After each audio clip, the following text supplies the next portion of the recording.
So this is how to get Android 16 on your Android device if you did not get the update automatically. Now go to settings, then search on the search bar, type update,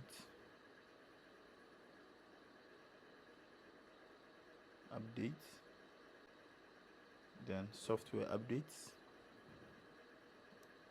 then click here, and as you can see here, it says updated to May 2025. You click on it, it is up to date, but you click on it once more again.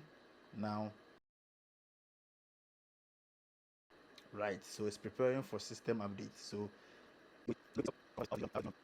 now you scroll down and you click download and install. So after it's finally done, then you click at the bottom here to restart. Then you wait for it to restart.